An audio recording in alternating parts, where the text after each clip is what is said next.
Hello, my name is Al Freeman, Director of Schools for the Missouri District LCMS, and I'm here with Bill Cochran. Bill is a longtime principal. He's former National Director of Lutheran Schools and well-versed in so many different areas, from board development to being a principal to National Lutheran School Accreditation. You name it, Bill is an expert in so many different ways, and we are greatly blessed to have him with us to present on National Lutheran School Accreditation, and in particular, being a consultant and team captain in an NLSA visit. So thank you, Bill, for being with us and for multiple years of service in so many different roles, and especially leading Lutheran schools at the national level as well. We're very blessed to have you present to us today and talk to us about being an NLSA captain and consultant. I'd ask you how many teams that you've served as a consultant or a captain for, but you probably have lost track. I've served on probably 60 plus NLSA teams and 10 advanced ed teams at least. That was probably all last year, right? I know. This year I actually am doing 10 visits. Right. So yeah, incredibly well versed and knowledgeable. So I'll turn it over to Bill to lead you through the process. It's all here. All right, so today I'm going to talk to you a little bit about how I serve as a consultant and as a team captain. As a consultant, I think first thing you need to do is to go to luthed.org and download the consultant manual. It's been revised September 2019. The September 2018 one is also there, but I'm sure they're both the same. So what the first thing I do is, after I've read that and familiarized myself with it, I make an appointment to meet in person with the principal first, and then the steering committee. I like to meet with the steering committee an hour and a half about, and what I do there is review each standard. And then after the school is finished with their self-study report, I meet with the principal in his or her office to actually go through the whole report with them, line by line, to just make sure that they've covered what they're supposed to. So in the consultant meeting with the steering committee, I refer to the conflict of interest statement that every team member is supposed to fill out. In addendum 2, the benefits of accreditation, I go over that with them. The addendum number 4, the required indicators of success, is very important. I've learned as a consultant that it's not just okay to realize if they say they did it, that they have it. Because I've been a consultant for 2 schools where I've learned that and found out when the team visited, it wasn't exactly what it was supposed to be. So I go through that and the evidence and documentation. I've talked to them about the classroom observation tool, although this year we're not required to use that. I don't know of any schools that are using it yet. And then the levels of accreditation that they go through, and that's where you talk about the numbers, 1, 2, 3, and 4. And I really highly stress that if you're doing what you're supposed to be doing, the best you can give yourself on that is a 3. And it's better to be honest on that and let the team come in and raise you to a 4 if they feel there could be a best practice. And then talking about the best practices, that would be something that could be replicable for another school or other schools to make use of. An example of that was one we did last year where it was a high school and they had an ag program. And I don't know of too many other high schools that have an ag program. We listed that as a best practice. That doesn't mean that the National Accreditation Commission will take it and use it as a best practice, but it was one that we identified. And then there's the School Shepherd Award, where if you feel that your pastor is the best pastor in the world, you can nominate him for the School Shepherd Award, and we would go through that process during the team visit. So basically, that's what I do as a consultant. Normally, the school will send me each section when they finish it to look at, but I still like to go and spend time with the principal at the end. My role as a team captain, I talk with the principal from time to time. Also, there's a team captain manual, which is very important for you to take a look at. You can find that at luthed.org. The makeup of a team is 6, including me. And then I talk to the principal about the conflict of interest. And then I send a sample schedule to the principal to verify times. I do all that up front as my role there. What's the timeline for that, Bill? Well, I usually know if I'm going to be the team captain probably in September. And so I make an initial contact with the principal. Now, the visit I'm doing in a month in Illinois, the principal is a part-time person, so my contact has been with a member of the school board. And the school board actually has done a very good job of assigning the sections to people and working on it. I've received their report already, although the consultant had not approved it yet. So I told them I couldn't do anything with it until I had approval from the consultant. Yeah, that's a good point. Yeah, that's important. So I send the schedule out over a month ahead of time to the principal, because I need to know the times that school starts, when they get out of school, so we can schedule the meetings that we have to have and do the observations that we have to do. Most visits are in spring, right? Normally you're looking at like maybe March or April. Every now and then there's a stray March and April. We have 2 in February this year. One of them is a Cognia Advanced Ed, and then the other one is this one in Illinois. The others are in March and April. You have to have them finished by the end of April, because I think May 15th is when the report has to be into the district. All right, so when I know who the team is, and I send the letter, and the sample letter is in a copy of the team captain manual. I assign each one of them a standard. I send them that letter along with a team training PowerPoint that I received from Al, the schedule, the bio form that needs to be finished.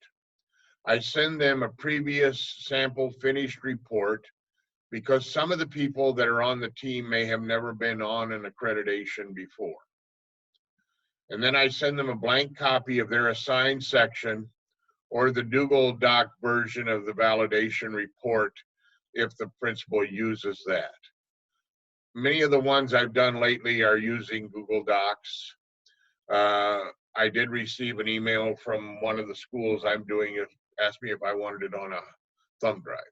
So it just depends on how the school wants to do it. I always get a couple of questions. One, in terms of who contacts someone to be team captain. Is that the principal that contacts or decides? Is it the ed exec that decides the team captain? How does that work? Well, in most cases, I've been asked by Al if I would be the team captain for a certain school. What is happening to me, though, is that when I'm on a team visiting another school, there are team members on that team who are going to go through accreditation in the next year, and they'll ask me if I am willing to be their team captain. But I say, well, I'll need permission from the district ed exec in order to do that. So I always refer it to the district ed exec, and in all my cases, I've never been denied.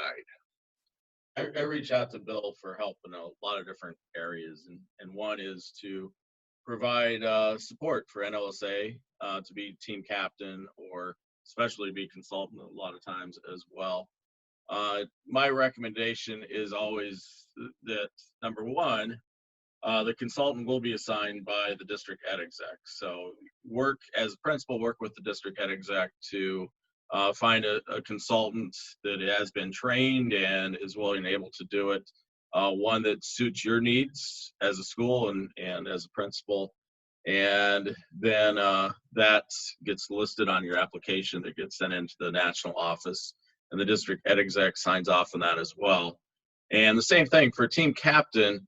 Normally the principal will contact an individual to be team captain and ask that, but it's also in consultation and discussion with your consultant and the district ed exec. So we're here to help you in that process as well. We do have a list of possible consultants and captains. So utilize me as a resource and reach out, and we will work together. And then when you have a consultant, utilize your consultant as well to find a team captain, and then reach out and ask if they're willing and able to serve in that capacity. Having been an ed exec myself, I know the importance of including the ed exec so they're not blindsided by something that might happen. As far as the makeup of a team, I usually do not have a role in the makeup of the team. If somebody asks me for suggestions, I usually refer them to the district ed exec for suggestions of people to be on their team. And that way it's not my team going in there.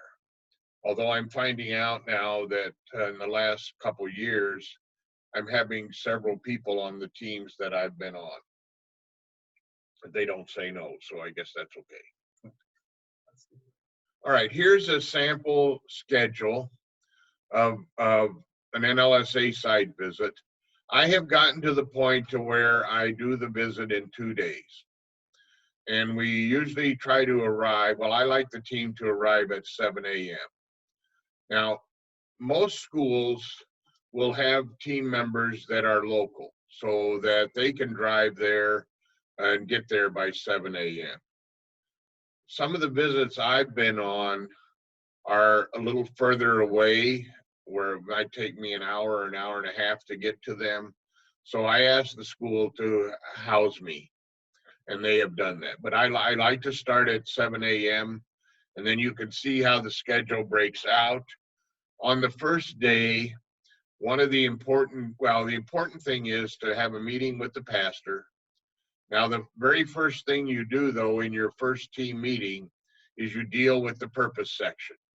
And the whole group deals with the purpose section. So that's not signed off to one person.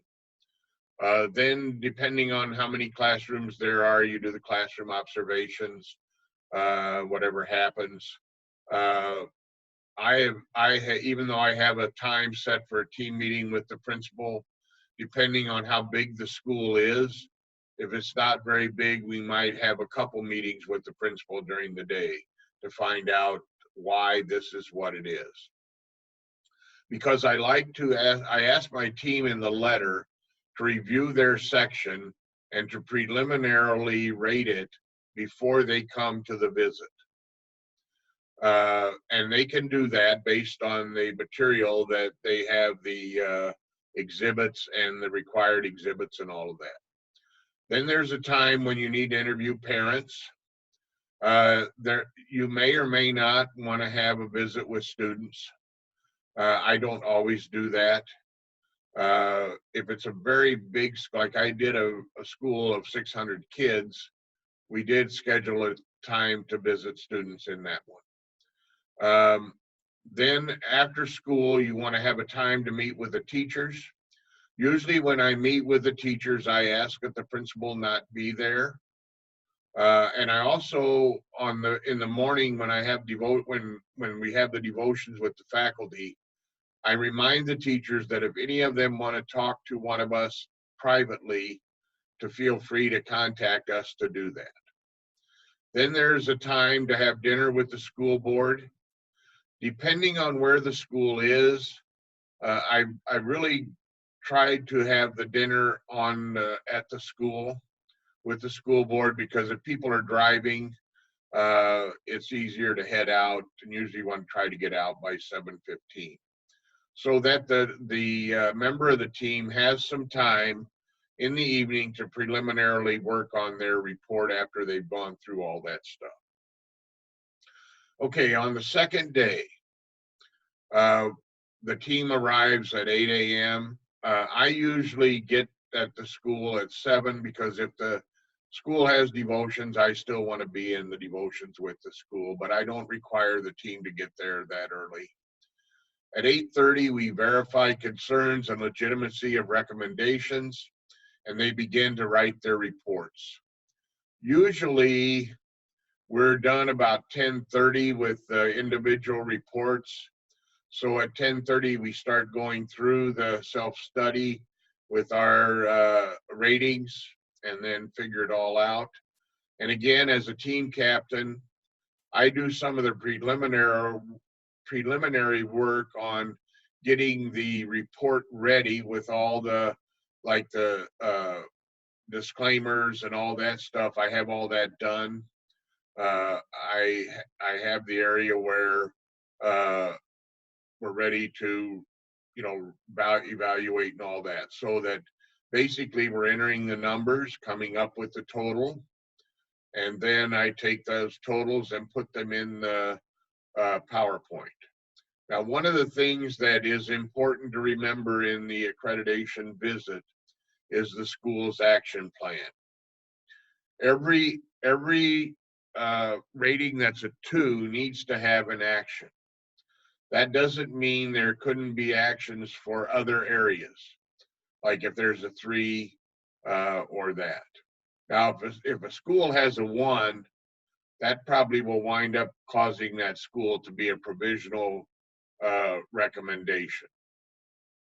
Usually, the ed exec comes one of the days of the visit, and I like them to come on the second day so that they hear me go through the report with the team, and then they can also help us to make that determination.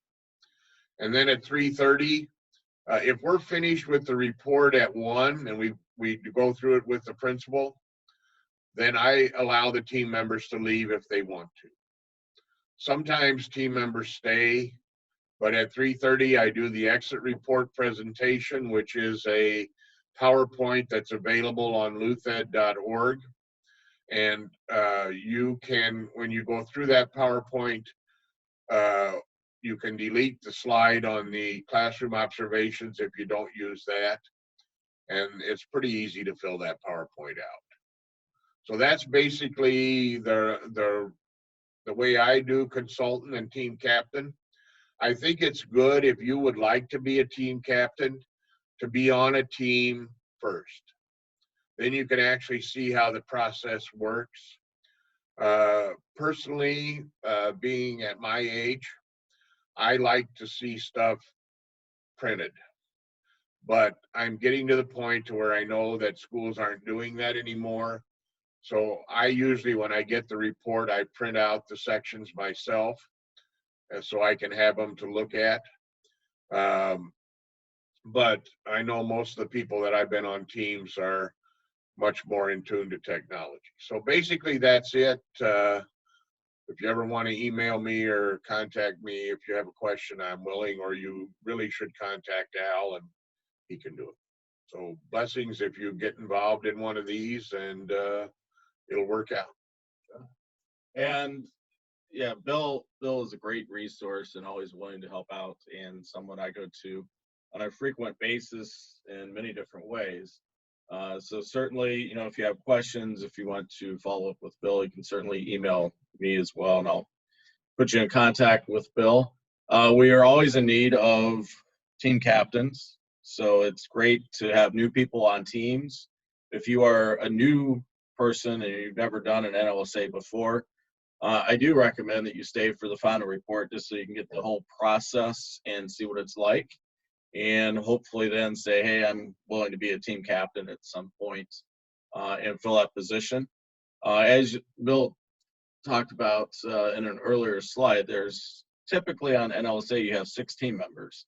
So you have a team captain, and then you have 5 members in addition to that. And in a year, for instance, this year we have 12 schools or so going through NLSA. Obviously, that's quite a few team members that we need then. So we are always looking for individuals willing to serve on a team. It's great professional development to be on a team and go to another school. It helps affirm what you're doing at your school, and also it helps you pick up some ideas to take back to your school. I might be on 6 of those visits. You probably are. Typically, Bill is a phone call I tend to make for a lot of, again, consulting for schools for NLSA, as well as being team captains. So these days are pretty busy. I would just stress the numbering system can be an issue. And really, in order for them to have a 3, they have to be doing exactly what the standard, the indicator says, and have to have the evidence for that. I always say too, being a team captain, keep in mind and kind of keep your team focused on the fact that when you do accreditation, it's for your school and it's to point out those things that you're doing well. So affirm a school and what they're really doing well. Challenge them to improve in areas, but it should always be an encouraging event too, and not one. Obviously, you have to follow the standards and everything else and hold them accountable, but it's not one to go in and nitpick at a school or to be overly aggressive on things. You know, again, affirm things are going well, point out areas that are needed for growth, and then you know, as a team, be diligent in your work. All right. Last words on team captain consultant? No, I think I've covered it. All right. Well, we appreciate Bill's time with us. And again, he is probably more than 60 some, I would say, accreditations. I think you're probably in the hundreds of accreditations. Actually, I was one of the first 15 schools accredited. So you had to go through usually you had to go through an accreditation to be on an accreditation visiting team. Mm-hmm. So obviously, after NLSA started, there were a number of schools that were wanting to be accredited. So out of the 15 of us, you know, you were going to be on one right away, or 2 or 3. And I know Carl Mosier, even when I was principal in St. Louis, if he needed somebody in Kansas City, he would send me to Kansas City to do the accreditation. So, well, you've seen it from all sides. You've been principal and your school's gone through accreditation. You've been an ed exec, so you've assigned consultants and team captains and seen it from that level, going out and visiting when teams are there for accreditation purposes, and obviously at the national level for many years as well, and overseeing its totality. So we thank Bill for being with us and giving a short description of being NLSA team captain and consultant. Again, if you have any questions, feel free to reach out to me by email, alan.freeman@mo.lcms.org, or feel free to give me a call at 314-590-6209. Blessings on all you do, blessings on the accreditation process and in your ministry. Thanks, Bill. that's good. Excellent. Although I am going to get vocal this year at